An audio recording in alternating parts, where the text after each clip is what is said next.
هو انا لو بدأت دلوقتي هلحق؟ لا اكيد مش هلحق. دلوقتي احنا بقينا في نص 11، هلحق ازاي يعني؟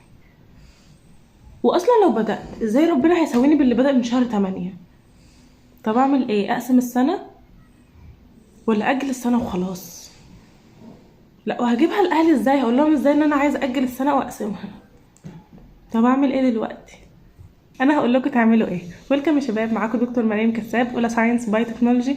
حبيت اشارك معاكم بعض النصايح وبعض الستبس اللي كنت بمشي عليها في ثانويه عامه، وان شاء الله هتفيدكم. اول حاجه، لو انت ما تعرفش حاجه في ثانويه عامه خالص وهتعرف ثالث ثانوي دي اصلا بتتكلم عن ايه في اي ماده، ولو كنت في ثالث ثانوي ماشي كويس بس تراكم عليك شويه حاجات بدات تنسى الحاجات دي كلها، ان شاء الله اقول لكم عليها خطوه بخطوه. اول سؤال هنجاوبه في الفيديو: هل لو انا بدات دلوقتي هلحق اخلص المنهج بتاع ثانويه عامه ده كله؟ وهل لو بدات دلوقتي ربنا هيساويني باللي بدا من شهر 8؟ الاجابه اه، ان شاء الله تلحق تخلص منهج ثانويه عامه مره واتنين وتحل كل الكتب وتمشي مع زمايلك عادي جدا. طب وهل ربنا بقى هيساويني باللي بدا من 8 ازاي؟ بصوا، كل الحاجات دي حاجات غيبيه لا نفقه عنها شيء، وطالما انت اجتهدت وسعيت للحاجه اللي انت عايزها، سواء بدات النهارده من شهر بعد شهر وبدات وخلاص جددت نيتك انك تبدا بجد ونسيت اللي فات، فاللي هو ان شاء الله ربنا هيوفقك وتجيب المجموع اللي انت عايزه. طب ودلوقتي ايه الحاجات اللي المفروض اعملها في ثانويه عامه تخليني ما يبقاش عندي حاجه متراكمه وابقى ماشي مع زمايلي في الدروس؟ اول نصيحه هي علاقتك بربنا. طبعا انت سمعت النصيحه دي في كام فيديو قبل الفيديو بتاعي، ولكن دي اهم نصيحه اقولها لك في الفيديو. علاقتك بربنا لازم تكون كويسه قدر الامكان، ولازم تكون نيتك في علاقتك بربنا ما تكونش مقتصره على ثانويه عامه بس، اللي هو انا هذاكر عشان ربنا يجيب لي خليني اجيب مجموعه عالي في ثانويه عامه وادخل الكليه اللي عايزها.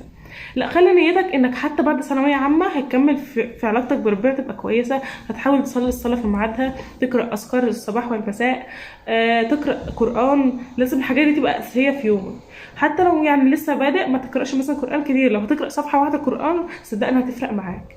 لو لقيت درس نفسك صعب مش عارف تفهمه، اتنشن معاك جامد، اقرا صفحه قران او قوم صلي ركعتين بنيه ان ربنا يفتحها عليك وتفهم، وصدقني ان شاء الله هتفهم. نصيحه ممكن اقولها لكم انك تعملوا تو دو ليست لليوم. ممكن اول ما تصحوا من النوم تكتبوا تو دو ليست وتكتبوا الحاجات اللي المفروض تعملوها، ولكن افضل ان انا اكتبها قبلها بيوم، يعني وانا على السرير كده قبل ما انام اكتب الحاجات اللي المفروض اعملها بكره، علشان ابقى نايم مسيستم دماغي ان انا هقوم اعمل الحاجات دي كلها. يعني مثلا عندي من الباب الاول في الكيمياء متراكم ما ذاكرتش فيه حاجه، فانا هكتب بالليل قبل ما انام الباب الاول الدرس الاول في الكيمياء. عندي درس انجليش وما حفظتش الكلمات، فانا هكتب حفظ الكلمات بتاع الدرس الانجليش. ما اعرفش عندي صفحه القران اللي قلت لكم عليها، فاحنا هنكتب صفحه القران. شعور اصلا بعد ما نخلص حاجه ونعمل علامه صح بجد فراشات اقسم بالله. تالت نصيحة ممكن اقولها لكم هي الصحيان بدري. الصحيان بدري في ثانوية عامة من احسن الحاجات اللي ممكن انصحك بيها.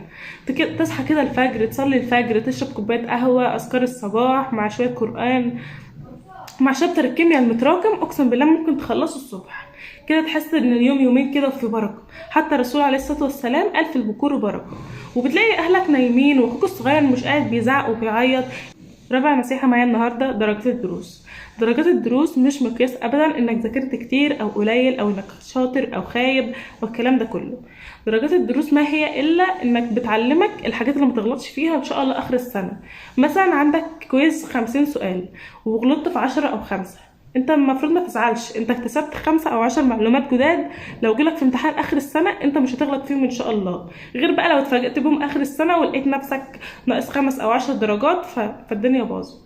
بس مش معنى كده برضو ان حد مثلا الامتحان يكون من 50 ينقص 25 درجه ويقول لي لا ده انا كده اكتسبت 25 معلومه، لا انت كده حاجه غلط في مذاكرتك. خامس نصيحه معايا النهارده: ابدا من دلوقتي. يعني ايه ابدا من دلوقتي؟ يعني مثلا انت لسه ما بدات الثانويه عامه خالص وقررت مثلا تعمل جدول النهارده وتبدا من بكره، فاقول لك لا، ابدا من النهارده، اعمل جدول النهارده وابدا النهارده. حتى لو هتذاكر صفحه واحده بس ابدا من النهارده. لو سوفت انك تبدا من بكره او الجدول يبدا من بكره او مع بدايه الاسبوع الجاي، فاحب اقولك انك مش هتعمل حاجه ومش بادئ لا النهارده ولا بكره ولا الاسبوع الجاي، هتفضل تسوف لحد يوم الامتحان. جربتها في ثانويه عامه، اقول هعمل جدول النهارده وهبدا بكره، او لما اشتري القلم الفلاني وارتب المكتب والكلام ده كله، وبالتالي ما عملتش حاجه. فانت عايز تبدا بجد ابدا من دلوقتي، لو هتذاكر كلمتين بس ابدا. ووصلنا اخيرا لاخر نصيحه في الفيديو، وقد تكون الاهم بعد علاقتك بربنا طبعا، انك تبذل اقصى ما يمكن بذله خلال السنه حتى لو هتبدا من دلوقتي. يعني ايه؟ يعني تعمل كل اللي عليك بالظبط. حتى انت ممكن ينتابك شعور انك مش عامل اللي عليك، ده شعور عادي جدا وكل الناس بتحس بيه، بس انت لو شعرت بالشعور ده اعرف انك بتعمل اللي عليك وزياده ان شاء الله يعني. علشان بعد نتيجة تالتة سنة وان شاء الله ان شاء الله ربنا يرضينا ويرضيكم كلكم وتجيبوا المجموع اللي نفسكم فيه. ما تقولش يا ريتني كنت ذاكرت الماده الفلانيه كذا كان زماني جايب كذا، يا ريتني اللي كنت صحيت بدري في اليوم ده كان زماني جبت الدرجه كذا، يا ريتني كنت عملت. كلمه يا ريتني ده انا مش عايزه اسمعها نهائي. كلمه يا ريتني دي مؤسفه ومدمره للاسف وهتفضل تلازمك طول حياتك. فبجد شعور وحش قوي. الحمد لله ما جربتوش، وان شاء الله ما تجربوهوش وتوصلوا كلكم لكليه احلامكم ان شاء الله والمكان اللي ربنا شايفه مناسب ليكم. وفي نهايه الفيديو لو عندكم اي تعليق او اي نصيحه او اي معلومه عايزين تعرفوها في حياتكم عامه في ثانويه عامه اكتبوا لي في التعليقات وانا هجاوب عليها كلها. والسلام عليكم ورحمه الله وبركاته.